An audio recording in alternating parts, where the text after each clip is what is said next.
Honda, ये नाम सुनते ही दिमाग में क्या आता है? शायद एक भरोसेमंद कार या फिर एक दमदार बाइक, है ना? लेकिन ये जो ग्लोबल आइकन आज हम देखते हैं, ये हमेशा से ऐसा नहीं था।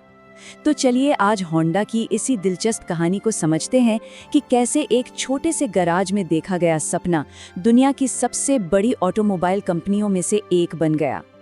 हम में से ज्यादातर लोग होंडा को एक बड़ी कार कंपनी के तौर पर ही जानते हैं, पर इसकी जड़ें, इसकी शुरुआत बहुत ही साधारण थी। यकीन मानिए, इसकी कहानी शानदार कारों से नहीं बल्कि एक आम आदमी की रोजमर्रा की जरूरत से शुरू हुई थी।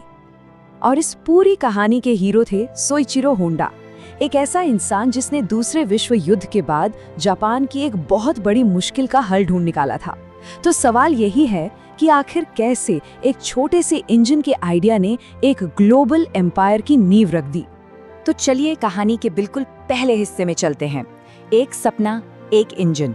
ये वो दौर था जब होंडा बस एक आइडिया था और इसका नाम तक किसी ने नहीं सुना था। उस समय के हालात को समझना बहुत जरूरी है। सोचिए, दूसरा विश्व युद्ध अभी-अभी खत्म हुआ है और जापान एक बहुत मुश्किल दौर से गुजर रहा है। लोगों के लिए एक जगह से दूसरी जगह जाना भी एक बहुत बड़ी चुनौती थी। क्यों? क्योंकि पेट्रोल बहुत महंगा था और आसानी से मिलता भी नहीं था। बस यही वो प्रॉब्लम थी जिसने सोइचिरो होंडा को कुछ नया करने के लिए मजबूर कर दिया। और उनका सॉल्यूशन एकदम सिंपल लेकिन क्रांतिकारी। 1946 में सोइचिरो होंडा ने साइकिलों पर छोटे इंजन फिट करना शुरू कर दिया। ये आम लोगों के लिए आने जाने का एक बहुत ही सस्ता और असरदार तरीका था। और बस यहीं से होंडा के सफर की शुरुआत हुई। अब साइकिल में इंजन लगाने वाला आइडिया तो जबरदस्त हिट हो गया। इसके बाद होंडा ने अपने अगले बड़े टारगेट की तरफ कदम बढ़ाया, मोटरसाइकिल की दुनिया में महारत हासिल करना। ये वो दौर था जब कंपनी ने अपनी इंजीनियरिंग की असली ताकत पूरी दुनिया को दिखाई। जरा होंडा की स्पीड देखिए, कितनी तेजी से ये कंपनी बढ़ी। सिर्फ 13 सालों के अंदर एक छोटा सा एक्सपेरिमेंट दुनिया की सबसे बड़ी मोटरसाइकिल कंपनी में बदल गया। ये एक बहुत बड़ी कामयाबी थी और इसी कामयाबी से जो पैसा आया, उसी ने कारों के बड़े सपने को पूरा करने का रास्ता खोला। अब कहानी उस मोड़ पर आती है जहां होंडा ने ऑटोमोबाइल की दुनिया में एंट्री मारी। ये एक बहुत बड़ा दाव था। मोटरसाइकिल की दुनिया पर तो होंडा का राज था, पर अब कारों की बारी थी और होंडा ने एक ऐसी कार बनाई जिसने सच में सब कुछ बदल कर रख दिया। होंडा ने कार मार्केट में अपने कॉम्पिटिटर्स से बिल्कुल अलग रास्ता चुना। जहां दूसरी कंपनियां फ्लैशी विज्ञापनों पर पैसा बहा रही थी, वहीं होंडा का पूरा फोकस सिर्फ एक चीज पर था, बेहतरीन इंजीनियरिंग। उनके शुरुआती मॉडल्स जैसे T360 और S500 इसी सोच का पक्का सबूत थे। और फिर आया साल 1972 और साथ आई होंडा सिविक। ये सिर्फ एक कार नहीं थी, ये गेम चेंजर थी। ये कम पेट्रोल खाती थी, हद से ज्यादा भरोसेमंद थी और उस जमाने के कड़े पर्यावरण नियमों को भी आसानी से पूरा करती थी। और फिर देखिए, किस्मत ने भी होंडा का क्या खूब साथ दिया। ठीक उसी समय जब सिविक लॉन्च हुई, पूरी दुनिया में तेल का संकट शुरू हो गया। पेट्रोल के दाम आसमान छू रहे थे और हर किसी को एक ऐसी कार चाहिए थी जो कम पेट्रोल पिए। सिविक सही समय पर आया, सही प्रोडक्ट था और इसने होंडा को रातों रात एक ग्लोबल स्टार बना दिया। सिविक की जबरदस्त कामयाबी के बाद होंडा ने कभी पीछे मुड़कर नहीं देखा। अब 80 और 90 के दशक का दौर था और होंडा दुनिया भर में अपनी पहचान एक ग्लोबल दिग्गज के तौर पर बना रही थी। इस दौर में होंडा ने कुछ ऐसे मॉडल बनाए जो आज भी आइकॉनिक हैं।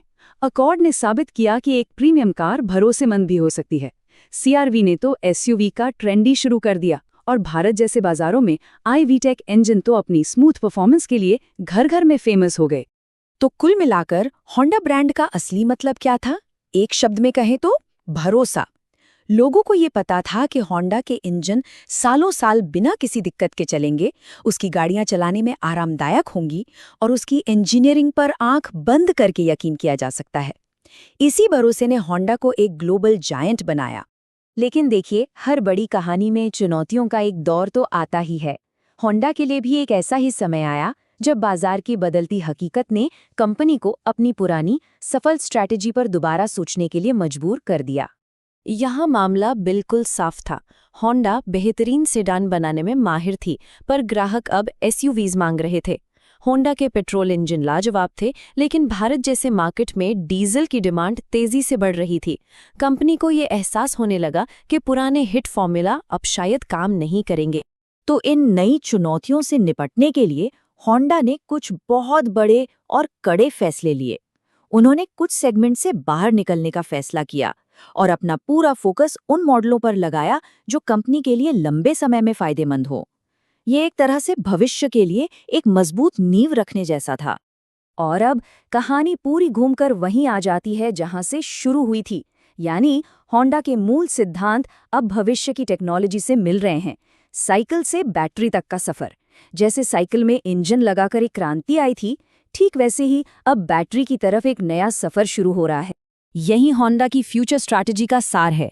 वो हाइब्रिड और इलेक्ट्रिक गाड़ियों पर पूरा जोर दे रहे हैं, लेकिन उनका मूल सिद्धांत आज भी वही है, ऐसी टेक्नोलॉजी बनाना जो पर्यावरण के लिए तो अच्छी हो ही, लेकिन ड्राइविंग के असली मजे को कभी खत्म ना करे। ये एक लाइन होंडा की आत्मा को पूरी तरह से बयां करती है। कंपनी का साफ मानना है कि भविष्य की कारें भले ही बैटरी से चलें, लेकिन उनमें वो जुनून और परफॉर्मेंस हमेशा जिंदा रहना चाहिए जिसके लिए होंडा को पूरी दुनिया में जाना जाता है। तो आखिर में होंडा की कहानी से सबसे बड़ा सबक यही मिलता है। साइकिल के इंजन से लेकर भविष्य की इलेक्ट्रिक कारों तक उनकी सफलता का एक ही राज रहा है, बेहतरीन इंजीनियरिंग और क्वालिटी के लिए एक अटूट जुनून। और यही वो विरासत है जो आज भी कंपनी को भविष्य की ओर ले जा रही है।